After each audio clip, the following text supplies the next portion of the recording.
تھپڑ کی شدید آواز کے ساتھ وہ فرش پر جا گرے۔ نعمانی کمرے کے دروازے کو کنڈی لگا کر جھپٹے، اسے بالوں سے دبوچ کر کھڑا کرتے۔ تمہاری اتنی ہمت، اپنے آنسو دکھا کر میرے شوہر کو قابو میں کرنا چاہتی ہوں؟ اس کی معصوم سی بیٹی کھٹکے کی آواز سے اٹھ کر رونے لگی۔ اس نے تڑپ کر نفی میں سر ہلانا شروع کر دیا۔ نہیں نعمانی جان، وہ تو اس بات پر حیران و پریشان تھی کہ ابھی کچھ دیر تک اتنے احسن طریقے سے بات کرنے والی نعمانی کو اچانک ہوا کیا؟ وہ بس ماموں سے بات کرنے گئی تھی۔ یہ اس کے اور ماموں کے درمیان کی بات تھی۔ اس کی زندگی کا فیصلہ تھا، سو اسے پورا حق حاصل تھا کہ وہ اس میں دخل اندازی کرتے اور ماموں کے ساتھ کھڑی نعمانی سے پیار سے پچکارتے ہوئے کمرے میں لے کر آئے۔ لیکن یہاں لا کر وہ اسے اپنے تشدد کا نشانہ بنا رہی تھی۔ آخر تم چاہتی کیا ہو؟ کیوں میرے سر پر بیٹھ کر میری زندگی حرام کر رہی ہو؟ سیٹھ کی حویلی سے نعمانی کو کتنا پروفٹ ہونا تھا، اس بات کا سارا حساب کتاب تو وہ بہت پہلے ہی لگا چکی تھی، اور اس میں صرف اس کی آنکھوں میں لالچ ناچ رہا تھا۔ لالچ کے علاوہ دو ایسے بڑے فائدے اور بھی تھے جو نعمانی کو نظر آ رہے تھے۔ ایک تو رابعہ کی زندگی میں وہ لڑکی بوجھ بن کر نہ جاتی، اور دوسرا ساری زندگی وہ یہاں تو نہیں اسے بٹھا سکتی تھی۔ مفت میں روٹیاں توڑنا، اس کی اور اس کی بچی کی ذمہ داری اٹھانا۔ میں کسی اور سے شادی کر لوں گی نعمانی، لیکن سیٹھ اچھا آدمی نہیں ہے۔ اس نے ایک بار پھر روتے ہوئے ان کے سامنے ہاتھ جوڑ دیے، اور نعمانی نے غرا کر اسے دیوار کے ساتھ لگا دیا۔ یہ رشتہ میں نے خود ڈھونڈا ہے، اور تمہارا نکاح ٹھیک 2 دنوں کے بعد سیٹھ زین العابدین سے ہوگا۔ تم خود اپنے ماموں کو اقرار کرو گی، ورنہ…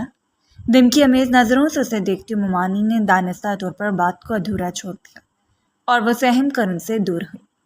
چہرے کی رنگت بے تحاشا سرخ تھی، بال بکھر گئے اور بڑی بڑی حسین آنکھوں سے آنسو ٹوٹ ٹوٹ کر گر رہے تھے۔ اس نے کس قدر مشکل زندگی پائی تھی، آگے کنواں اور پیچھے کھائی۔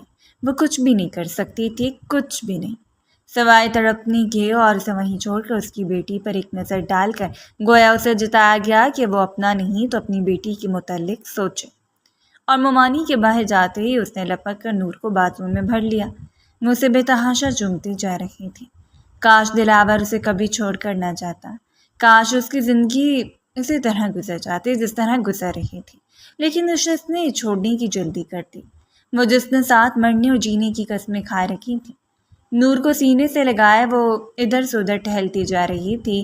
ابھی اس کی عدت کو صرف 1 مہینہ ہی گزرا تھا کہ نور کی پیدائش ہوئی، اور اس کی بھابھی رابعہ نے اس پر دن تنگ کرنے شروع کر دیے، اور رابعہ کے لیے صرف ایک بوجھ بن کر رہ گئی۔ اور صرف اسے اپنے گھر سے نکالنے کے لیے نہ رابعہ نے اپنی ماں کی منت کی، جو کہ رشتے میں اس کی نعمانی لگتی تھی، اور اسے بہلا پھسلا کر ماموں کے گھر پہنچا دیا گیا، بیٹی سمیت۔ جہانگیر صاحب کے سامنے اس کے ساتھ اچھا رویہ اختیار کیا جاتا، لیکن ان کے چلے جانے کے بعد نورین بیگم کی حکمرانی ہوتی۔ وہ اگر چاہتی تو اسے سانس لینے دیتی، اور اگر نہ چاہتی تو وہ چپ چاپ اپنی سانسوں کو روک کر کسی کونے میں دبک کر بیٹھی رہتی۔ دن میں 2 وقت سے زیادہ اسے کھانا نہیں ملتا، اور وہ بھی بچا ہوا کھانا۔ وہ ایک ماں تھی، اپنی بیٹی کو دودھ پلاتی تھی، اور ایسے میں خوراک کے چند والوں کے لیے تڑپنا بہت تکلیف دہ تھا۔ نور کے ددیال والوں نے پلٹ کر دیکھنا بھی گوارا نہیں کیا۔ اسے گھر سے نکالنے کے بعد وہ لوگ جیسے تمام رشتوں کے تقاضوں کو بھی بھول گئے، اور یہاں دن اس پر دن بدن تنگ ہوتے چلے گئے۔ اب یہ نئی مصیبت اس کے گلے پڑ گئی تھی۔ چند دن پہلے وہ نعمانی کی ضد پر ان کے ساتھ سیٹھ کی حویلی میں گئی، جہاں سیٹھ زین العابدین نے اسے ایک نظر دیکھا اور اس پر فریفتہ ہو گیا۔ حالانکہ اس حویلی میں پہلے بھی اس کی 2 بیویاں موجود تھیں، لیکن وہ ہر صورت شرجینہ کو اپنانا چاہتا تھا، اور اس سلسلے میں اس نے کتنی دولت کا لالچ دے کر نعمانی کو اپنے ساتھ ملا لیا۔ یہ بات کسی سے ڈھکی چھپی نہیں تھی، لیکن اب اس پر مسلسل دباؤ دیا جا رہا تھا کہ وہ جہانگیر صاحب کے سامنے اقرار کرے کہ وہ خود سیٹھ سے رشتے کے لیے رضامند ہے۔ یوں لگ رہا تھا جیسے وہ گھر میں پڑا ہوا ایک کوڑے کا ڈبہ ہے، جسے اٹھا کر سیٹھ کے حوالے کیا جا رہا ہے، اور اس کے ساتھ سیٹھ کا احسان بھی مانا جا رہا ہے، جبکہ کپکپاتے ہوئے دل کے ساتھ وہ اپنی زندگی کے برباد ہونے پر آنسو بہانے کے علاوہ کچھ نہیں کر سکتی تھی۔ اپنی بیٹی کو سلانے کے بعد وہ رات بھر ٹھنڈے ٹھار فرش پر بیٹھی رہی، ہر طرح سے جھانک کر دیکھ لیا، امید کا کوئی دروازہ نہیں تھا۔ اگلے دن جہانگیر صاحب کی دکان پر جاتے رابعہ بھی گھر واپس آ گئی۔ اس نے اور اس کی ماں نے مل کر اسے قائل کرنے کی 1000 کوششیں کی تھیں۔ رابعہ کا کہنا تھا کہ وقار اسے کسی بھی صورت اس گھر میں نہیں رکھیں گے۔ ان کے اور ان کے بچوں کے اخراجات مشکل سے پورے ہو رہے ہیں اور ایسے میں اس کا بوجھ اپنے کندھوں پر لاد کر نہیں چل سکتا۔ کم سے کم اگر میری شادی کرنی ہے تو کسی اور شخص سے کرتے، کوئی شریف انسان جو میری اور میری بیٹی کی ذمہ داری تو نبھا سکے۔ اس نے رابعہ کو بے حد امید بھری نظروں سے دیکھا، لیکن وہ سر جھٹک کر رہ گئی۔ مت بھولو کہ تم ایک بیٹی کی ماں ہو۔ اب کالج میں وہ چہچہاتی شرجینہ نہیں ہو جس کے ہزاروں دیوانی ہوں گی۔ تم کسی کی بیوی رہی ہو اور اب اس کی بیوہ ہو۔ اس بات پر اللہ کا شکر ادا کرو کہ اتنے امیر گھر سے رشتہ آیا ہے۔ دونوں ماں بیٹی کو تو دولت کی چمک دمک کے اندھا کیے ہوئے تھی۔ سیٹھ تمہاری بیٹی کو رکھنے کے حق میں نہیں تھا، لیکن اب تو اس کے لیے بھی مان گیا ہے۔ اور اس نے ایک نظر نور کے معصوم سے چہرے کو دیکھا۔ میری بات غور سے سن لو شرجینہ، اگر تم نے انکار کیا تو میں نور کو تم سے چھین کر کسی یتیم خانے میں دے دوں گی۔ ساری زندگی تم اس کی خوشبو تک نہیں سونگھ پاؤ گی، اور یہ میرا وعدہ ہے تم سے۔ اور رابعہ کی بیسی پر وہ تڑپ کر رہ گئی۔ خدا کا واسطہ بھابھی، ایسی باتیں تو نہ کریں۔ وہ بولی تو روندے ہوئے لہجے کے ساتھ آنکھوں سے آنسو ٹوٹ ٹوٹ کر گرتے رہے، اور اس کے دبوچتے ہوئے چہرے کو چھوڑ کر اس نے پلٹ کر اپنی ماں کو دیکھا۔ اگر شام تک یہ بابا کے سامنے اقرار نہ کرے تو مجھے بتائیں، پھر میں جانوں اور اس کی بیٹی جانے، اس کا سب سے کمزور پہلو۔ زندگی نے اسے اس دوراہے پر لا کر کھڑا کر دیا تھا کہ رات کو اس رشتے سے انکار کرنے والی صبح خود ماموں کے سامنے اقرار کر گئی، اور وہ حیران رہ گئی۔ کیا بات ہے بیٹا، ایک رات میں تم نے فیصلہ بدل لیا؟ وہ اس کا معصوم سا چہرہ بڑی جاذبیت سے دیکھ رہے تھے۔ جی ماموں، مجھے لگتا ہے کہ زندگی مجھ سے یہی کروانا چاہتے ہیں، سو کر لینے میں کیا حرج ہے؟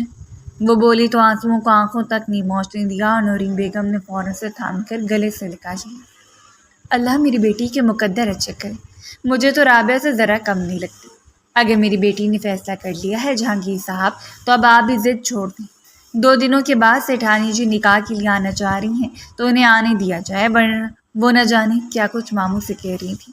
وہ تو بس اپنی شال کو درست کرتی کمرے سے نکل گئی۔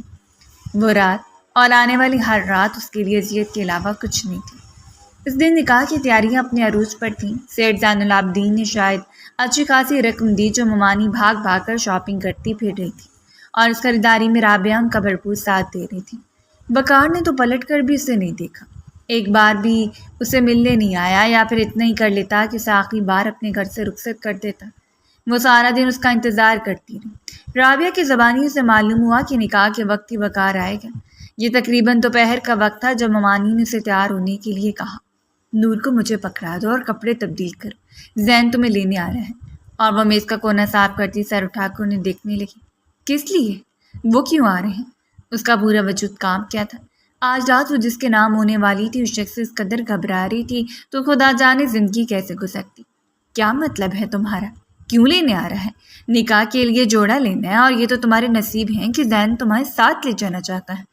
انہیں یوں لگ رہا تھا جیسے زین کوئی انسان نہیں بلکہ کسی سیارے سے اترا ہوا کوئی معجزہ ہے، جو اس کا نام لیتی تو اس کی آنکھیں سے چمک جاتی۔ مجھے نہیں جانا، خدا کا واسطہ مانی جان پلیز، وہ التجا کہہ رہی تھی، لیکن سخت نظروں سے اسے گھورتے نورین بیگم نے اس کی بولتی بند کر دی۔ جتنا کہا ہے اتنا ہی کرو، نور مجھے پکڑا دو اور آدھے گھنٹے کی بات ہے، زیادہ نخرے مت دکھا۔ انہوں نے اتنی آہستہ آواز میں کہا تھا کہ ان کا سخت لہجہ اس کی ہڈیوں میں سرایت کرتا چلا گیا۔ وہ جانتی تھی اس کی ایک بھی نہیں سنی جائے گی، لیکن وہ ضد پر قائم تھی کہ وہ نور کو ان لوگوں کے حوالے کر کے نہیں جائے گی بلکہ اپنے ساتھ لے کر جائے گی۔ اپنی بیٹی کے معاملے میں وہ کسی پر بھی اعتبار نہیں کر سکتی تھی۔ نورین بیگم نے دروازے پر دستک دے کر اسے بتایا کہ نیچے زین اسے لینے کے لیے آیا ہے۔ انہیں ان کے جس طرح ہاتھ پاؤں پھولے ہوئے تھے، جس طرح گھر میں دوڑیں لگی ہوئی تھیں، اسے پہلے ہی اندازہ ہو گیا۔ ہلکے نیلے رنگ کے جوڑے میں وہ بہت خوبصورت اور معصوم لگ رہی تھی۔ بامشکل عمر 24 سال، اور اس عمر کی معصومیت نے اس کے پورے چہرے کا احاطہ کر رکھا تھا۔ بڑی بڑی آنکھیں جو اپنے اندر سواری کو چبائے ہوئے تھیں، اس نے نور کو اٹھا کر اپنے سینے سے لگا لیا۔ شال کندھوں پر رکھتی باہر نکل آئی۔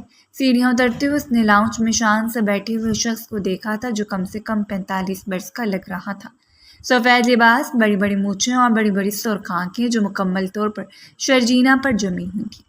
شرجینہ کو یوں معلوم ہو رہا تھا جیسے وہ آنکھوں سے ہی اس کے ایکس رے کرنے کا ارادہ رکھتا ہے۔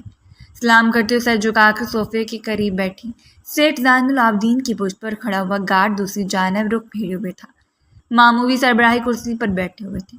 یہ بچی ان کے حوالے کر تو یہ اب ہمارے ساتھ تو نہیں جا سکتی۔ زین کی کڑکتی آواز لاؤنج میں پھیلے ہوئے سکوت کو توڑا۔ اس نے سر اٹھا کر شخص کی جانب دیکھا۔ نہیں، میں نور کو ساتھ لے کر جاؤں گی۔ اس کی معصوم سی آواز میں ایک ضد تھی اور نورین بیگم نے بے چین ہو کر پہلو بدلا۔ دراصل نور کی طبیعت کچھ ٹھیک نہیں ہے تو ماں ہونے کے ناطے دور نہیں کرنا چاہ رہی۔ بار بار اس کا چہرہ دیکھتے ہوئے اسے باور کروانے کی کوشش کر رہی تھی کہ کچھ بھی ایسا نہ کرے جو ذہن کو غصہ دلاتے۔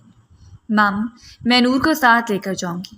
اس نے گردن موڑتے ہوئے جہانگیر صاحب کو دیکھا اور ذہن کے چہرے کے زاویے بری طرح بکھرے۔ شاید وہ بدمزگی نہیں چاہتا تھا، اس لیے جو چاپ اٹھ کھڑا ہوا اور بےبسی سے اس کے پیچھے اٹھتی شرجینا سب کو خدا حافظ کہہ کر دروازے کی جانب بڑھی۔ زندگی میں پہلی بار وہ دلاور کے علاوہ کسی اور مرد کے ساتھ جا رہی تھی۔ اس کا دل کتنا تڑپ رہا تھا وہی جانتی تھی۔ بعض اوقات زندگی ہم اس نئے دوراہے پر لا کر کھڑا کر دیتی ہے جہاں ہمارے لیے کوئی راستہ نہیں ہوتا۔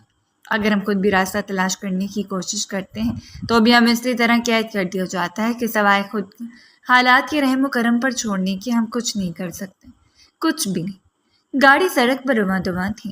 نور اس کی گود میں سو رہی تھی اور زین کو ڈرائیو کر رہا تھا۔ عجیب سا لالچ بھرا ہوا تھا شخص کی آنکھوں میں۔ پہلی بیوی سے اس کی 2 اولادیں تھیں، 2 بیٹے جو بالغ تھے اور دوسری بیوی سے ایک بیٹی جو کہ تقریباً 13 برس کی تھی، اور اب وہ شخص دوبارہ شادی کرنے چلا تھا اپنی سی آدھی عمر کی لڑکی کے ساتھ۔ تم تو آج رات بھی اسے اپنے پاس لاؤ گی؟ وہ ذرا سا جھک کر خباثت سے مسکرائے۔ آج کی رات تمہاری رات ہوگی، نکاح کروا کر تمہیں یہاں سے لے جاؤں گا تو تمہارے حسن سے کھیلنا بھی تو ہے۔ اس کی گہری آنکھیں شرجینا کے وجود کا ایکسرے کر رہی تھیں۔ اس کا پورا وجود پسینے میں ڈوبنے لگا۔ بڑی مشکل سے اپنی لڑتی ہوئی پلکوں کو موڑ کر اس نے اس شخص کے چہرے کو دیکھا۔ ایک عجیب سا سیاہ پن تھا اس کے چہرے میں۔ وہ یوں ہنس رہا تھا جیسے کوئی قلعہ فتح کر لیا ہو۔ یہ میری بیٹی ہے زین صاحب، میں اسے ہمیشہ اپنے پاس رکھوں گی۔ اگر آپ اس کی ذمہ داری نہیں اٹھا سکتے تو بے شک اس رشتے سے انکار کر دیں۔ وہ بھی 2 ٹوک انداز میں کہہ گئی اور ذہن نے ایک جھٹکے سے گاڑی کو بریک لگا کر پلٹ کر اسے دیکھا۔ تم سے کس نے مانگا ہے کہ تم سیٹھ زین العابدین کو بتاؤ کہ انکار کرنا ہے یا تمہیں اپنے پاس رکھنا ہے؟ ہاتھ بڑھاتے ہوئے اس کی ٹھوڑی کو چھونے کی کوشش کر رہا تھا اور بدک کر دور ہوئی۔ بہت اکڑ ہے تم میں، اور تمہاری یہ ساری اکڑ تمہاری ہڈیوں سمیت توڑوں گا اپنے بستر پر۔ اپنی زہریلی ایسی ہنستے ہوئے سگریٹ سلگا کر اسے دیکھنے لگا اور شرجینا کو یوں لگا تھا جیسے وہ یہیں بیٹھی بیٹھی شخص کی پناہ میں مر جائے گی۔ آج رات کا تذکرہ بار بار کیوں کر رہا تھا بخوبی سمجھ رہی تھی۔ وہ جس طرح اسے کوئی کھلونا سمجھ کر پانی کی ضد کر رہا تھا، بار بار اسے احساس دلا رہا تھا کہ اس نے شرجینا کو پایا نہیں بلکہ خریدا ہے، اور کس لیے خریدا ہے یہ بات بالکل واضح تھی۔ اپنے حلق میں گھٹی سانس کو بحال کرتے ہوئے پلکیں چپکائے دیکھتی رہی۔ شرجینا کو ساتھ لے جانا صرف اپنی خباثت کا مظاہرہ کرنا تھا۔ اسے نہ ہی وہاں پر شرجینا کی مرضی چلنے دی اور نہ ہی اس کی پسند ناپسند کا خیال رکھا۔ وہ تو چپ چاپ 4 قدم پیچھے کھڑی رہی۔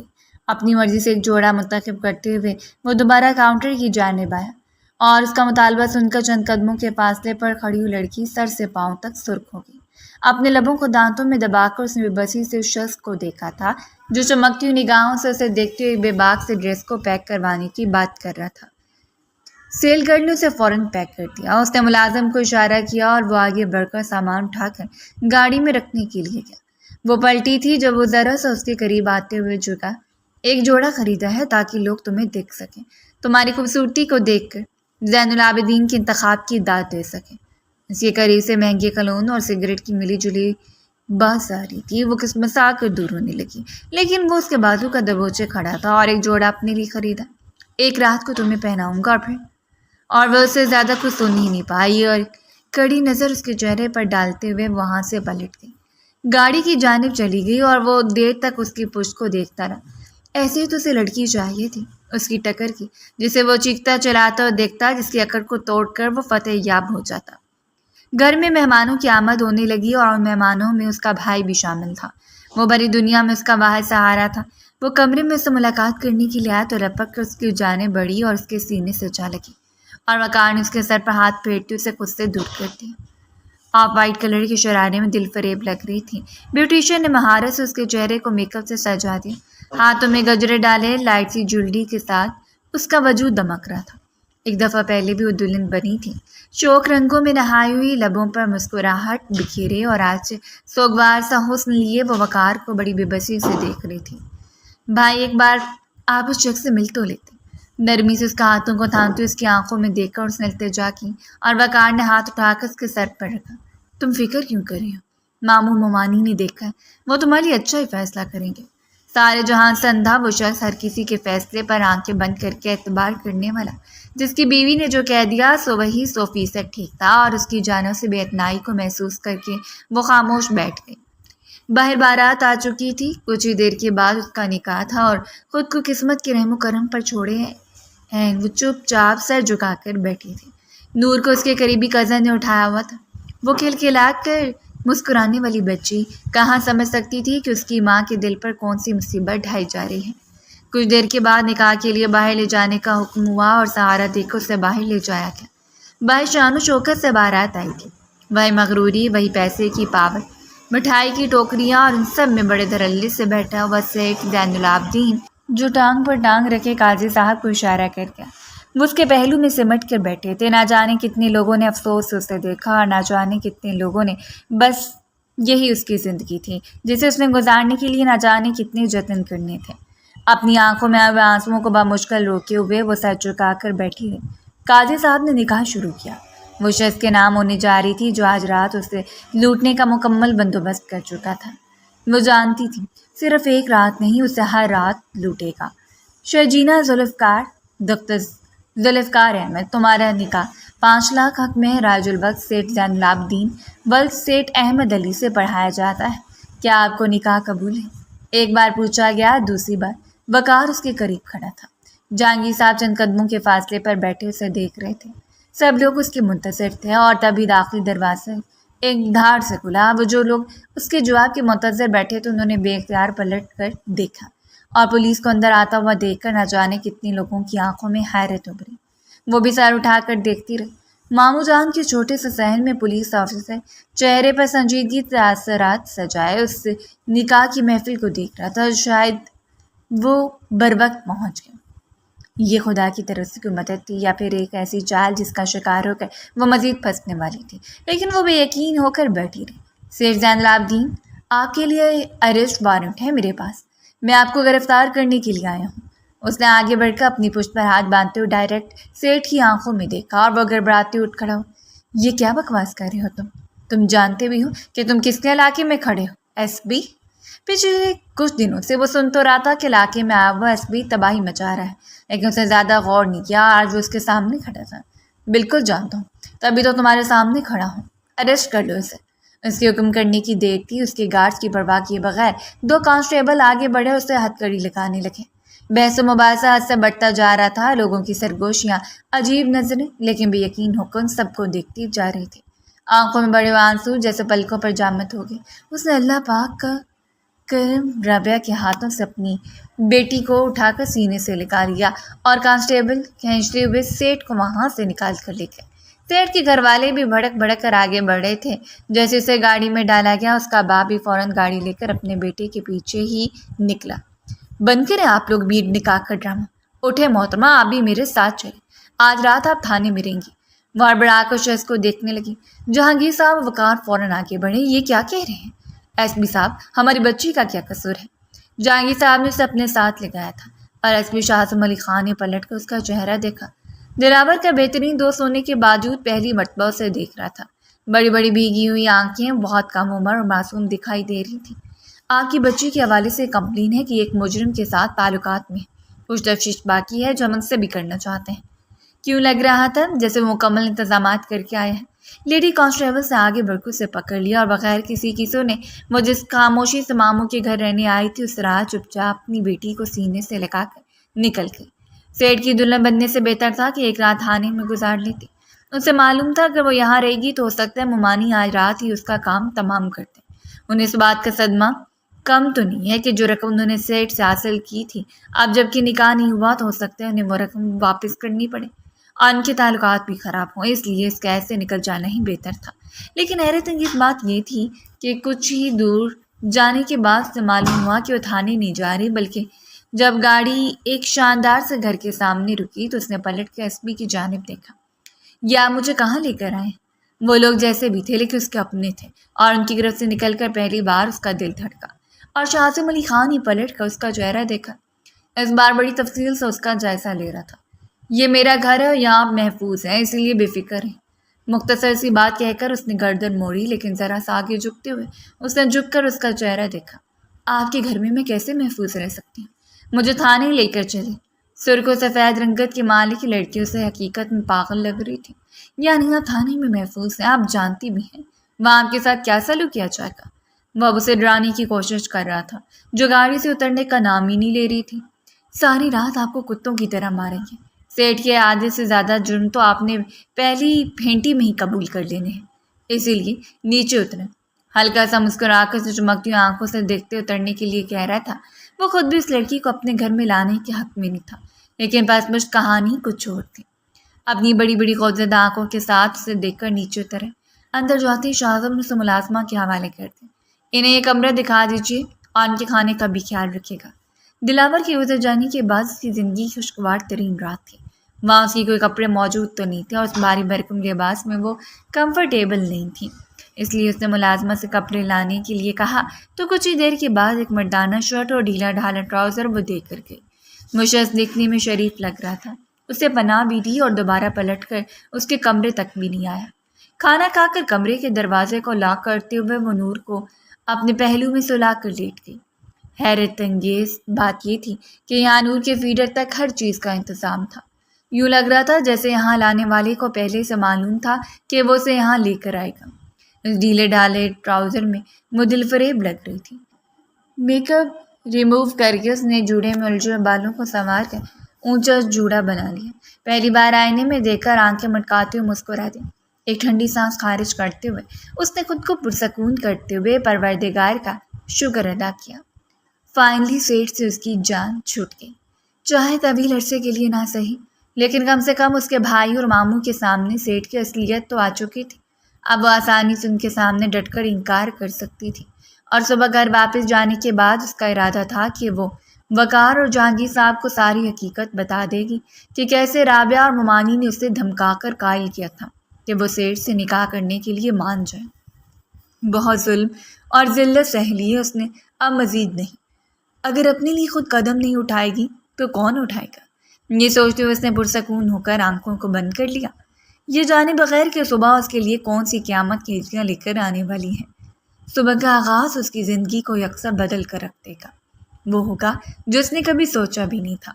کل ہمارے ساتھ کیا ہوگا ہم اندازہ نہیں لگا سکتے۔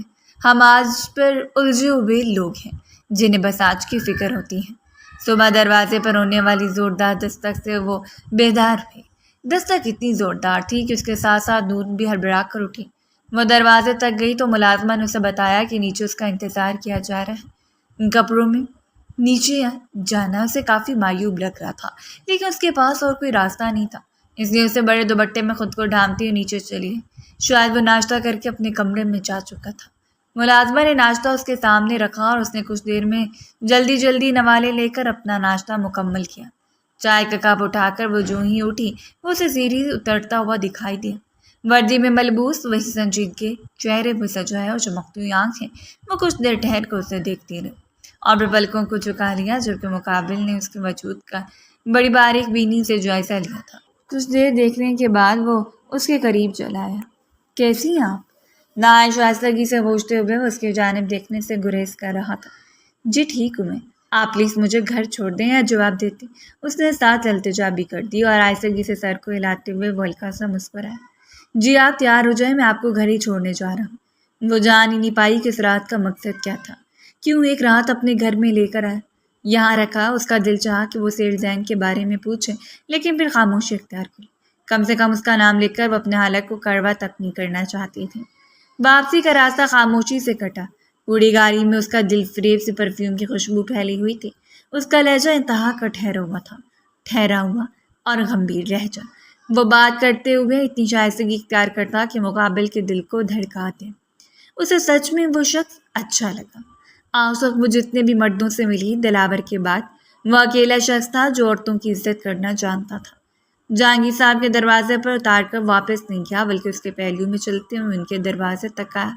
دستک کے بعد مانی نے دروازہ کھولا۔ آپ کی ماں نے تمہیں بخیرت پہنچا دیا کیا ہے؟ لیکن اس بات کا خیال رکھنا کہ آج کے بعد ان کی جانب سے تعلقات سیٹھ کے ساتھ آگے بڑھے تو یہ مشکل میں پڑ جائیں گے۔ اپنی بات مکمل کرتے اس کی جانب دیکھنے سے اجتناب کر رہا تھا۔ اس کی ساری توجہ ممانی جان کی جانب تھی اور ممانی نے بھڑکتے ہوئے اسے اندر کھینچ کر ایس پی شاہزم کی طرف دیکھا۔ تم دونوں نے ہمیں بے وقوف سمجھ رکھا ہے۔ جو کھیل تم دونوں نے کھیلا ہے وہ سب کے سامنے آ چکا ہے۔ اس لڑکی کی تو اب اس گھر میں کوئی جگہ نہیں، لیکن آپ بھی اپنی نوکری کی فکر کریں ایس پی صاحب۔ اور اس عورت کی اس حد تک چلتی ہوئی زبان نے اسے کوفت زیادہ کر دیا۔ زبان سنبھال کر بات کریں، میں آپ کی عمر کا لحاظ کر رہا ہوں۔ اور حقیقت میں اس کی عمر کا لحاظ کیے کھڑا تھا۔ ممانی کے اس قدر چلانے پر جہانگیر صاحب اور وقار بھی اندر سے باہر آ گئے۔ اچھا خاصا ہنگامہ کھڑا ہو گیا۔ ممانی کی چیخوں پکار تھی کہ تھمنے کا نام نہیں لے رہی تھی۔ آپ ہی بتائیں جہانگیر صاحب، یہ لڑکی تھانے میں نہیں تھی، کوئی اس کا متعلق جانتا نہیں تھا، تو پھر کہاں تھی؟ میں کہتی ہوں اگر اسے یہ رشتہ قبول نہیں تھا تو صاف انکار کر دیتی۔ اتنے ڈرامے بازیوں کی کیا ضرورت تھی؟ پورے علاقے میں ہماری عزت دو کوڑی کی کرتی۔ اس لڑکی نے چیخ کر اس پر الزامات لگاتے ہوئے وہ ایک خرانٹ عورت ہونے کا ثبوت پیش کر رہی تھی، اور نفی میں سر ہلاتے ہوئے وہ اپنی آنسو بھری آنکھوں کے ساتھ اپنے بھائی اور ماموں کو دیکھتی رہی، جن کے چہرے کے تاثرات بھی سنجیدہ تھے۔ یہ اس کے لیے معمولی دھچکا تھا۔ اصل دھچکا تو ان دونوں کو تب لگا جب انہوں نے کمرے سے نکلتی ہوئی زینت بیگم کو دیکھا اور دونوں وہیں تھم گئے۔ شاہزم جو سب کچھ اس عورت کی چال سمجھتے ہوئے اس کی بولتی بند کروانے کے موڈ میں تھا، زینت بیگم کو دیکھ کر ساکت رہ گیا۔ اس بار اسے اندازہ ہوا تھا وہ بری طرح ٹریپ کیا جا چکا ہے۔ جو کھیل اس کے ساتھ کھیلا جا چکا ہے وہ قابل تلافی نہیں، لیکن اس وقت اور کوئی راستہ نہیں تھا، اور گردن کو گھمائے وہ بھی اپنے سابقہ ساس کو دیکھتی ٹھہر سی گئی۔ دلاور کی زندگی میں زینت بیگم کے ساتھ اس کے تعلقات زیادہ اچھے نہیں تھے، لیکن پیسے کی چمک دمک نے زینت شاہ کے انداز و اعتبار میں کوئی فرق نہیں آنے دیا۔ وہ بہت زیادہ نہیں تو کسی سے کم بھی نہیں تھی۔ ایک کھاتے پیتے گھرانے سے تعلق تھا ان کا۔ یہ رشتہ دلاور کی مرضی سے ہوا، جسے تسلیم کرنے کے باوجود بھی وہ ایک عرصہ تسلیم نہیں کر پائے، اور دلاور کی موت کے بعد جب دلاور کے بھائیوں نے اسے یہاں سے نکل جانے کا حکم دیا تب بھی وہ خاموش رہے، حالانکہ انہیں اپنے مرحوم بیٹے کی بیوی اور آنے والی اولاد کے بارے میں آواز اٹھانی چاہیے تھی۔ تو یہ تھا ہماری محبتوں کا صلہ۔ اگر تمہیں یہ رشتہ منظور نہیں تھا تو تم کہہ سکتی تھی، کیا میں نے آج تک تمہاری کوئی بات نہیں مانی؟ جہانگیر صاحب بولے تو ان کا لہجہ ٹوٹا ہوا تھا۔ میں جانتی تھی رات بھر وہ ممانی اور رابعہ کی باتوں کا شکار رہے، اور اب جو کچھ اپنی آنکھوں سے دیکھ چکی ہوں، انہیں یہ لگ رہا تھا کہ ایس پی کے ساتھ اس کے تعلقات تھے، اور انہی تعلقات کا استعمال کرتے ہوئے اس نے سیٹ کو پکڑوا دیا۔ رات بھر وہ ایس پی شاہزم کے بازو میں رہے، اور اب ان کی آنکھوں میں پٹی باندھنے کے لیے واپس لوٹے۔ نہیں ماموں، میں نہیں جانتی، میں نے کوئی کمپلین نہیں کی۔ بتائیں میرے ماموں کو۔ شاہزم کی جانب دیکھ کر اس نے بےقراری سے کہا تھا، اور چپ چاپ کھڑا زینت بیگم کو گھور رہا تھا۔ کیا وہ حقیقت ہے جو کچھ میں سمجھ رہا ہوں؟ اس نے سب سے پہلے زینت بیگم کو مخاطب کیا، اور وہ چہرے پر سنجیدہ تاثرات سے جائے نظر جھکائے کھڑی رہی۔ تم دلاور کے بہت اچھے دوست ہیں۔ میں نے صرف تمہیں یہ کہا تھا کہ مجھے میری پوتی چاہیے، یہ نہیں کہ تم میری بہو کو بھی لے اڑو۔ کم سے کم اپنے مرحوم دوست کی بیوہ سمجھ کر رشتے کا احترام کر لیتے۔ تو انہوں نے ایک لمحے میں ہی پانسا پلٹ دیا کہ اتنی منت سماجت کے بعد اس بات کے لیے شاہزم کو راضی کیا تھا، صرف وہی جانتا تھا۔ ان کا کہنا تھا کہ ان کی بہو سمیت وہ لوگ ایک امیر اور اوباش سیٹ سے رشتہ کر کے ان کے بیٹے کی بقیہ عزت بھی تباہ کرنا چاہتے ہیں، اور ساتھ ہی ساتھ ان کی بیٹی کی اولاد جس کے لیے ماں ہونے کے ناطے وہ تڑپ رہی تھی۔ اور صرف دلاور کے ساتھ دوستی کا احترام کرتے اس نے سیٹ کے خلاف تمام ثبوت اکٹھے کیے، اسے اریسٹ کروا کر اس رات کے لیے اس لڑکی کو اپنے گھر لے آیا، اور آج وہی زینت بیگم اس کے خلاف کھڑی ہو گئی۔ آج تک اس نے بگڑتے حالات کے بارے میں سنا تھا، آج وہ اپنی آنکھوں سے دیکھ رہے تھے۔ حیرت اور بے یقینی کا شکار کھڑا شاہزم خان اس چال کو خود پر الٹا پڑتے ہوئے دیکھ رہا تھا۔ وہ صرف ایک گھر کی بات نہیں، اس بڑے علاقے میں اس کے ساتھ ساتھ لڑکی کی عزت کو بھی تار تار کر دیا گیا۔ اپنی بیٹی کو سینے سے لگا کر وہ سسک سسک کر روتی رہی۔ اس سے تو بہتر تھا کہ وہ سیٹ کی بیوی بن کے اس کے ساتھ رخصت ہو جاتی۔ اب اسے معلوم تھا وہ ساری زندگی اس دروازے پر بیٹھی رہے گی۔ اب وہ اعتماد نہ ہی ماموں کی نظروں میں رہا ہے، اور نہ ہی ساری زندگی اسے ممانی یہ بھولنے دیں گی۔ جو کچھ ہوا ہے اس میں میری غلطی، اگر کوئی مجرم ہے تو وہ میں ہوں۔ میں اس لڑکی سے نکاح کرنے کے لیے تیار ہوں۔ میں اسے نکاح کر کے رخصت کروا کے لے جاؤں گا۔ اس کے علاوہ کوئی راستہ تھا ہی نہیں۔ کچھ دیر کے بعد قاضی کو بلا دیا گیا، اور وہ اجنبی شخص کے نام ہونے جا رہے تھے جس کے بارے میں وہ جانتی نہیں تھی۔ اب اسے معلوم ہو رہا تھا حقیقت میں سب کی نظروں میں گرا کر اس کی زندگی کو مشکل بنانے والا وہ شخص ہی ہے۔ ایک امید بھری نگاہ سے اس نے اپنے ماموں کی جانب دیکھا، پھر انہیں نگاہوں کو موڑ کر اپنے بھائی کو، لیکن ان کے چہروں پر سختی کے علاوہ کچھ نہیں تھا۔ اس روز اس کے ماموں نے صاف کہہ دیا وہ اب اس شخص کے ساتھ رہے، وہ دوبارہ اس کا بوجھ برداشت نہیں کریں گے۔ نکاح نامے پر دستخط کرتے ہوئے شخص کے نام ہو گئی جو سنجیدہ تاثرات کے ساتھ بھری محفل میں جم کر بیٹھا تھا۔ نکاح مکمل ہونے کے بعد وہ وقار کی جانب بڑھی، لیکن وقار نے ہاتھ اٹھا کر اسے شازم کی طرف دھکیل دیا اور مقابل نے آگے بڑھتے ہوئے اس کا ہاتھ پکڑ لیا۔ وہ پہلی بار اس کا لمس سے آشنا ہو۔ یہ میری بیوی ہے، ایس پی شازم علی خان کی بیوی، لہٰذا اگلی بار بات کرنے سے پہلے احتیاط کیجیے۔ اس روز ایک بار پھر اس گھر میں واپس آ گئی، لیکن اس بار اس کی حیثیت بدل چکی تھی۔ وہ چپ چاپ ساکت تھی۔ اس نے ملازمہ کو ٹھیک سی طرح حکم دیا اسے کمرے میں لے جانے کے لیے، اور پلٹ کر شازم علی خان کا چہرہ دیکھتی رہی۔ میں نے بھروسہ کس طرح کر لیا؟ آخر مجھے سوچنا چاہیے تھا کہ مرضات کا گھٹیا پن کبھی بھی دور نہیں ہو سکتا۔ وہ حلق کے بل چیخی اور شازم اسے دیکھتا رہ گیا۔ اس وقت آپ اسٹیئرز میں کمرے میں جائیں، ہم بعد میں بات کریں گے۔ وہ بات کو ٹالنا چاہتا تھا، وہ خود بھی اتنا پریشان تھا، اس وقت سے بحث کرنا بالکل عجیب لگ رہا تھا۔ آخر آپ ہوتے کون ہیں؟ میری زندگی کا فیصلہ کرنے والے؟ آپ کو کیا حق حاصل تھا میرے لیے مزید مشکلات پیدا کرنے کا؟ اس کے سامنے آ کر کھڑی ہوئی اور سر اٹھا کر اس کا چہرہ دیکھتی رہی، جبکہ دانت پیس کر وہ 2 قدم اس کے قریب آیا۔ مجھے بھی سزا ملی بے جا ہمدردی دکھانے کی، ورنہ مجھے کوئی شوق نہیں تھا آپ کو اپنی زندگی میں شامل کرنے کا۔ اپنی زندگی میں بہت خوش اور مطمئن تھا میں۔ محترمہ جائیں اور کمرے میں میرا دماغ خراب مت کریں۔ صرف اس کی اونچی آواز کی دیر تھی۔ جو دھاڑتی اسے دیکھ رہی تھی سہم کے 2 قدم دور ہوئی اور آنکھوں میں جلملاتے ہوئے آنسو کو چھپا کر پلٹ کر کمرے میں چلی گئی۔ اس کا برا وجود کانپ رہا تھا۔ آج جو کچھ ہوا وہ کسی میں بھی یقین نہیں کر سکتی تھی، اور شازم وہ خود پہلی بار اتنی پیچیدگی سے متعارف ہوا۔ دلاور کی ماں نے اس سے منت کی تھی کس طرح اس کے بہو کو اس جنگل سے نکال کر لایا جائے، اور جبکہ اس کے پاس ان کی پوتی بھی تھی تو ان کا فکر مند ہونا بنتا تھا، اور یہ مدد اس کی اس طرح گلے پڑ جائے گی اس نے ہرگز نہیں سوچا۔ رات تک وہ لڑکی اپنے کمرے میں بند رہی، بس ملازموں سے کھانا دے کر جاتی اور وہ چپ چاپ کھا لیتی۔ رو رو کر اس نے اپنی آنکھوں کو سرخ کر لیا تھا۔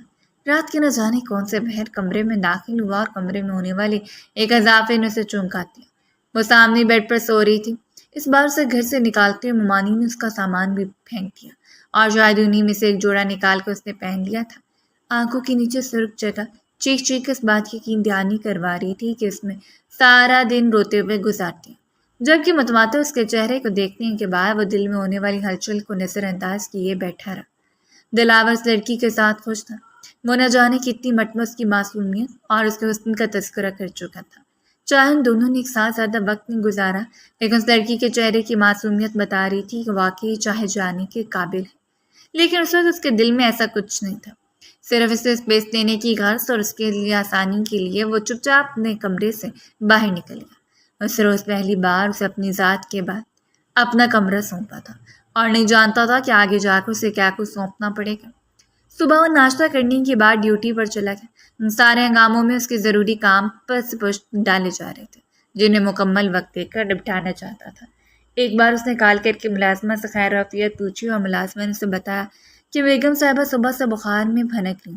اس نے دوا کے ساتھ کھانا بھی پہنچا دیا، لیکن بخار کی شدت اتنی تیز ہے کہ وہ بے حال ہے، اور اپنے سارے کاموں کو چھوڑتے اس نے واپس آنے کا فیصلہ کیا تھا۔ شام کے سنہرے سائے اب گہرے ہوتے جا رہے تھے۔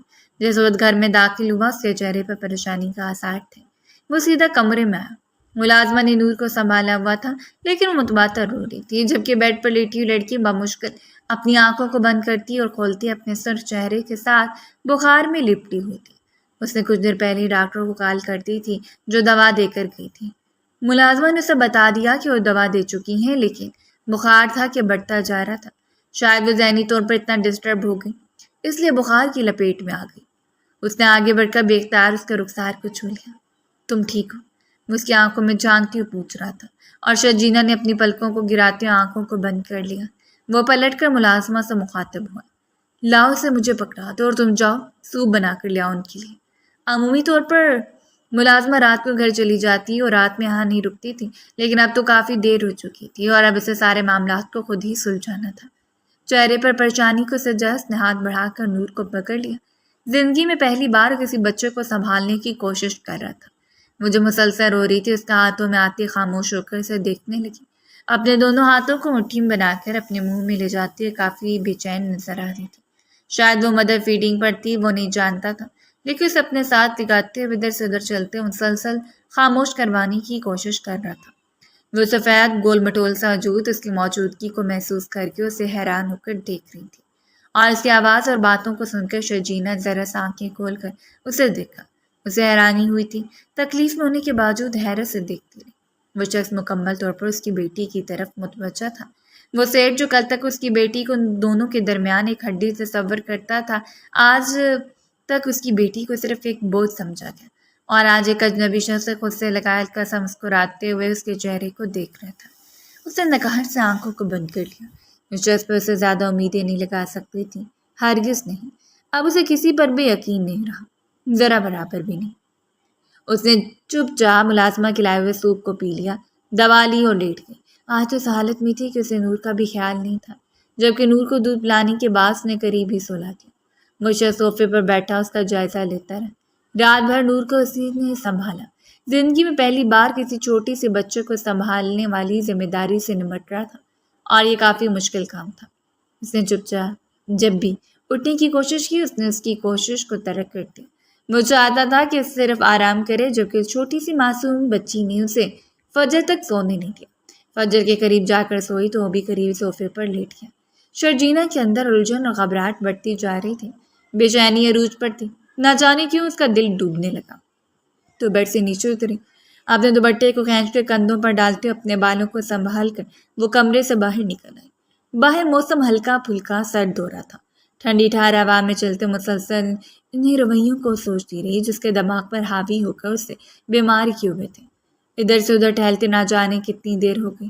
ٹھنڈی ہوا ابھی تک اس کے وجود کو یک کرنے کی کوشش کر رہی تھی، لیکن ناممکن۔ بالآخر سوئمنگ پول کے کنارے پر آ کر وہ بیٹھ گئی۔ ٹھنڈا ٹھار پانی میں پاؤں لٹکائے وہ کافی دیر اس پانی کو انگلیوں سے گزارتی رہی۔ تمہیں تو بابا کے ساتھ ہی مر جانا چاہیے تھا۔ وقار کے الفاظ جیسے ہواؤں میں گونجنا شروع ہوئے۔ کوشش کرنا کیا تمہیں لوٹ کر یہاں نہ آنا پڑے۔ جہانگیر صاحب کیسے بے مروت ہو کر کھڑے ہو گئے۔ اس نے کیا کیا تھا آخر؟ بری دنیا میں کس کا کیا بگاڑا تھا؟ آنسو اس کی آنکھوں سے ٹوٹ ٹوٹ کے گرتے رہے۔ وقار کوئی سوچے سمجھے سوئمنگ پول میں اتر گئے۔ نہ جانے اس پر کیا حاوی ہوا، اس نے کسی کے متعلق نہیں سوچا۔ اسے تیرنا نہیں آتا تھا۔ گڑبڑاتے اس نے کنارے کو پکڑا، لیکن وہ اندر گرتی چلی گئی۔ یہ پانی اتنا گہرا نہیں تھا کہ ڈوب جاتی، لیکن اس کے جسم کمزور ہو رہا تھا۔ بخار کی شدت اس پر حاوی تھی۔ لمبے لمبے سانس لیتے خود کو نارمل کرنے کی کوشش کر رہی تھی، جبکہ اچانک کسی نے بازو سے پکڑتے اسے باہر کھینچا۔ اپنے بھیگے ہوئے چہرے کو اٹھا کر اس نے اوپر دیکھا۔ اس کے بال مکمل طور پر بھیگے ہوئے تھے، بلکہ پورا وجود اور شرٹ اس کے وجود سے چپکی ہوئی تھی۔ مقابل نے کھینچ کے اسے باہر نکالا تو لڑکھڑا کر اس کے بازو میں گرتی چلی گئی، اور پہلی بار اعظم علی خان کی دھڑکن وہیں تھم گئی۔ اس بھیگے وجود کو اپنے بازو سمیٹ کر اس کا دل نہ جانے کتنی دیر دھڑکتا رہا۔ وہ اپنا چہرہ اوپر اٹھا رہی سرخ آنکھوں سے چہرے کو دیکھ رہی تھی۔ کیا میں بہت بری ہوں؟ اس کے لبوں سے سرگوشی نکلی، اور بےتاج اس کی گردن نفی میں ہل گئی۔ وہ بری نہیں تھی۔ اس کے بھیگے ہوئے لب مقابل کو بہکا رہے تھے، اس کی دھڑکنوں کو بہکا رہی تھی، جو کہ اس کی آنکھوں سے گرنے والے آنسوں سے بےتاب کر رہے تھے۔ کل تک وہ صرف اس کے لیے اجنبی عورت تھی، اور آج اس کی اپنی بیوی جو اس کے نکاح میں تھی، اسے اپنی ذمہ داریاں نبھانا بچپن سے سکھایا گیا تھا۔ مجھے چھپا لیں، مجھے ان سب کے حوالے مت کریں۔ وہ بہت برے ہیں، بہت برے۔ اس کے کامتے وجود کو اپنے بازو سمیٹ کر مقابل نے اس حقیقت میں چھپا لی۔ پہلی بار کوئی اس کے بے تحاشا قریب ہو کر مدد مانگ رہا تھا، اور پہلی بار اس اپنے قریب کرتے ہوئے عہد کر چکا تھا، اب اسے خود سے دور کر کے کسی کے حوالے نہیں کرے گا، چاہے خدا نے ان دونوں کو جیسے بھی جوڑا۔ لیکن اب وہ اس کے ذات سے جڑ گئی تھی، اس کی روح کا حصہ تھی، اور اس پر لازم تھا کہ اسے سنوارتا۔ آنے والے 2 دنوں میں اس نے حد سے زیادہ اس لڑکی کا خیال رکھا، اور نور سے تو ہاتھوں ہاتھ اٹھا کر ٹہلتے ہوئے ایک عجیب سا سکون آتا۔ وہ ایک لمحے کے لیے بھی نہیں سوچ پاتا کہ کسی اور کی اولاد ہے۔ اسے لگتا بس وہ ایک معصوم سا پھول ہے جو اس کے ہاتھوں میں آ کر کھل جاتی ہے۔ اس دن اس کی طبیعت بہتر تھی۔ نور کو شاہزم کے ہاتھوں سے لیتے اس نے شاہزم کی آنکھوں میں دیکھا۔ بہت شکریہ میری بیٹی کا اتنا خیال رکھنے کے لیے۔ اس کا لہجہ ملائم تھا، اور شاہزم پشت پر ہاتھ باندھے اسے دیکھتے ہوئے ہلکا سا مسکرائے۔ میری یا ہماری؟ اور وہ حیران ہو کر نظر اٹھا اسے دیکھتی رہی۔ میری؟ اس کے لبوں نے بے آواز سرگوشی کی۔ یعنی اب جتا رہی ہیں کہ میری اپنی کوئی بیٹی نہیں؟ مت بھولیں کہ میرے پاس بیوی ہے۔ پیدا کر سکتا ہوں۔ اور اس کی بات کا مفہوم سمجھتے ہوئے وہ سر چہرے کے ساتھ لبوں کو دانتوں میں دبا کے مقابل نے قریب آ کر ہلکے سے اس کے چہرے کو چھوا۔ وہ سانس روکے کھڑی تھی۔ ہماری زندگی میں کچھ بھی میرا اور تمہارا نہیں، بلکہ ہمارا ہے۔ چاہے ہم دونوں نے جس طرح ایک دوسرے کا ہاتھ تھاما، لیکن اب اسے تسلیم کر لینا چاہیے۔ وہ اس کے قریب کھڑا اس کے دھڑکنوں سے کھیل رہا تھا، اس کی خوشبو سے متعارف ہو رہا تھا اور اپنے کامتے وجود کو سمیٹے ہوئے خود میں سمٹتی جا رہی تھی۔ جب دروازے پر دستک ہوئی اور ملازمہ نے آ کر بتایا کہ نیچے شاہزم سے کوئی ملنے آیا ہے، ایک مسکراتی ہوئی نگاہ اس کے چہرے پر ڈال کر شاہزم پلٹ کر کمرے سے نکل گیا اور شرجینا نے اپنی سانسوں کو بحال کیا۔ ایک خوشگوار سی مسکراہٹ ایک عرصے کے بعد اس کے لبوں پر آ پھیلی۔ کافی عرصے کے بعد وہ ہلکا سا مسکراتے سر جھکا گئی۔ کیا یہ خدا کی طرف سے کوئی معجزہ تھا؟ کیا انتخاب واقعی اچھا تھا؟ پتہ نہیں۔ کندھے جھکاتے سر جھٹک کر نور کو سلانے لگی۔ لاؤنج میں بیٹھی زینت بیگم کو دیکھ کر وہ ٹھٹک کر رہ گیا۔ مجھے لگتا ہے آپ کا یہاں نہیں آنا چاہیے تھا، اپنے لہجے کو سنجیدہ رکھتے اس نے کہہ دیا، اور زینت بیگم اٹھ کھڑی ہوں۔ میں صرف کچھ دیر کے لیے تم سے بات کرنا چاہتی ہوں شاہزم۔ ان کے چہرے پر شرمندگی تھی، دکھ تھا۔ نہ چاہتے ہوئے شاہزم ان کے سامنے آ کر بیٹھ گیا۔ آپ نے جو کھیل کھیلا اس کے بعد مجھے نہیں لگتا کہ مجھے آپ سے بات کرنی چاہیے۔ وہ ٹھیک ہی تو کہہ رہا تھا۔ زینت بیگم نے اس کی بھری محفل میں کردار کی دھجیاں اڑا دی۔ اگر میں اس روز یہ سب نہ کرتی تو شاید جینا کی زندگی برباد ہو جاتی۔ میں نے سب کو جان بوجھ کر کیا، کیونکہ دلاور کے بعد اگر مجھے کسی پر یقین ہے تو وہ تم ہو۔ اگر تم اس سب میں مجھے قصوروار ٹھہراتے ہو تو مجھے سزا دو، لیکن ایک بے بس لڑکی کو سہارا دے کر تم اپنی زندگی میں خوشیاں بھر سکتے ہو۔ اور وہ ٹانگ پر ٹانگ چڑھائے ان کا چہرہ دیکھتا رہا۔ کیا یہ کوئی نئی چال ہے؟ اب ان پر اتنا جلدی اعتماد نہیں کر سکتا تھا۔ دلاور کی زندگی میں میں نے شرجینا کے ساتھ بہت برا رویہ اختیار کیا، لیکن اس کے چلے جانے کے بعد مجھے احساس تھا صرف اپنی شرمندگی کے لیے میں دوبارہ اس کے سامنے نہیں آئی، لیکن اس کی اولاد کے لیے تڑپتی رہی۔ اور جب مجھے معلوم ہوا کہ وہ کسی سیٹ سے بیائی جا رہی ہے، تب میرے پاس کوئی اور راستہ نہیں تھا سوائے تمہارے، تو میں نے تمہارا انتخاب کر لیا۔ وہ بچپن سے دلاور کا بہترین دوست تھا۔ اس کے پرورش اس کے تایا کے ہاتھوں ہوئی، لیکن کیونکہ اس کے والدین بچپن میں انتقال کر گئے، جب اس کی جا شہر میں ہوئی تب وہ یہیں سیٹل ہو گیا۔ تایا کے انتقال کے بعد اس نے تائی سے اچھے تعلقات رکھنے کی کوشش کی، لیکن نہ جانے کیوں تائی کا رویہ شروع سے اس کے ساتھ لیا دیا سا تھا۔ وہ بہت معصوم ہے، محبت کرنے کے قابل، اور اگر خدا نے تم دونوں کو ایک دوسرے کے ساتھ منسلک کیا ہے تو اس کی محبت کو آزما کر دیکھنا، اسے کھلکھلا کے مسکرانے پر مجبور کر دینا۔ ایک ماں کی التجا ہے تم سے۔ اس روز زینت بیگم تو چلی گئی، لیکن اپنے پیچھے انگنت سوالات چھوڑ گئی۔ وہ اس لڑکی پر یقین کر سکتا تھا۔ وہ جانتا تھا کہ بہت معصوم ہے، رشتوں کے تقاضوں کو نہیں سمجھ سکتی، لیکن رشتوں کی چار بازوں سے بنا واقف ہے۔ اس نے وہیں بیٹھے بیٹھے فیصلہ نہیں کیا تھا، وہ تو پہلے ہی فیصلہ کر چکا تھا۔ اسے کھلکھلا کر مسکرانا سکھائے گا، اسے رشتوں پر یقین کرنا سکھائے گا، اسے کھڑا ہونا سکھائے گا۔ جو لڑکیاں بیوہ ہو جاتی ہیں، جن کے ذمہ ان کی اولاد کی ذمہ داریاں ہوتی ہیں، ایسا نہیں ہے کہ ان کی زندگی رک جاتی ہے، ہرگز نہیں۔ ان کا بھی حق ہے کہ وہ جو اپنی مرضی سے بغیر کسی بوجھ پر، سو آہستہ آہستہ اس نے وہی کرنا شروع کر دیا جو اس کے دل نے کہا۔ سب سے پہلے اس نے نور کے لیے نینی کا انتخاب کیا۔ اس کے اعتماد کی بدولت اب وہ گھر بھر کی ذمہ داری اٹھانے لگی تھی، خود کو مصروف رکھنے لگی، جبکہ دوسری جانب سیٹھ نے واپس آنے کے بعد جہانگیر صاحب سے سارے پیسوں کا مطالبہ کیا جو ان کی بیوی کو دے چکا تھا، اور ان کی بیٹی کو شرجینا کے بدلے میں ساری صورتحال کا اندازہ جب وقار اور جہانگیر صاحب کو ہوا، تب وہ حیران و پریشان کھڑے رہ گئے۔ کوئی اس حد تک کیسے جا سکتا ہے؟ صرف کسی کی نفرت میں آ کر انہیں شرمندگی تھی، لیکن شرمندگی سے زیادہ اس بات کا اطمینان تھا کہ شرجینا غلط ہاتھوں میں جانے سے بچ گئی۔ اس روز جہانگیر صاحب سے ملاقات کرنے بھی آیا، وہ خود دل سے انہیں ملی۔ اسے مطمئن مسکراتے ہوئے دیکھ کر وہ خوش تو تھے، لیکن انتہا سے زیادہ شرمندہ، اور ان کی شرمندگی کو زائل کرنے کی ان کے پاس بیٹھی مسکراتی رہی۔ ان کے چلے جانے کے بعد افسردگی سے سوچا تھا، خدا نے انسان کو رشتوں سے نوازا ہے، لیکن کبھی کبھی یہ رشتے وبال جان بن کر ہمارے راستے میں روک کر اٹکانے لگتے ہیں۔ اپنی آنکھ کا کنارہ صاف کرتے مسکرا کر کمرے میں چلی گئی۔ اس کے شوہر نے آج اس خاص ڈنر پر تیار رہنے کے لیے کہا تھا۔ آن لائن پارسل جب اسے موصول ہوا، تب اسے گولڈن رنگ کی شیفون کی ساڑی کو دیکھ کر وہ چپ چاپ سر جھکائے بیٹھی رہی۔ وہ جانتی تھی اس کی محبت کے تقاضا کر رہی ہے اور اس کا حق بنتا تھا وہ شام اس کے لیے دل سے تیار ہے۔ آگے زندگی سے موقع دے رہی تھی، جینا سیکھ لے تو اس میں کیا حرج تھا۔ بڑی خوبصورتی سے ساڑی باندھ کر اس نے ہلکا میکا چہرے پر لگا لیا۔ کافی عرصے کے بعد وہ تیار ہوئی تھی، کمرے میں آتے شاذب نے اسے دیکھا اور پھر دیکھتا ہی رہ گیا۔ مسکرا کر سر جھکاتی لبوں کو کاٹتی رہ گئی۔ محتمہ ڈنر کا پلان تھا، ایسا تو نہیں سوچا تھا کہ آپ میرے پیروں کو جکڑ کر مجھے قید کر لیں گی۔ اسے کمر سے تھام کر اپنے قریب کرتے سرگوشیاں کرتے اسے گلنار کر دیا، جبکہ سرخ چہرے کے ساتھ مسکراتے اس کے سینے پر سر رکھ کے تھینک یو سو مچ ان سب باتوں کے لیے جن کے ذریعے آپ نے مجھے جینا سکھا دیا۔ وہ اظہار تشکر کر رہی تھی اور مقابل نرمی سے تھام کر اس کے لبوں پر اپنے لب رکھے۔ شکریہ ایسے تو وصول نہیں کروں گا میں۔ بے باکی سے آنکھ دبا کر ذرا سا شوق ہوا تو وہ 2 قدم دور ہوئی، لیکن اب نہیں، اب اسے خود سے دور نہیں جانے دے سکتا تھا، اسی لیے اپنے بعد میں بھر کر اپنے قریب کرتے اپنی محبتیں نچھاور کرنے لگا۔ اب بہت انتظار کر لیا، اس کی جانب سے پہل کا بہت دنوں سے اسپیس دے لی تھی، اب بہت مزید نہیں، اب اسے ہر صورت اپنے بازو میں بکھری ہوئی حسینہ چاہیے تھی جو بکھر کر اس کی روح کو معطر کر دیتی، اور یہی تو ایک شریک حیات کی خاصیت ہوتی ہے۔ امید ہے ہماری آج کی اسٹوری آپ کو پسند آئی ہوگی۔ اگر اسٹوری پسند آئے تو فیڈ بیک لازمی شیئر کریں اور ہمارے چینل کو سبسکرائب کر دیں۔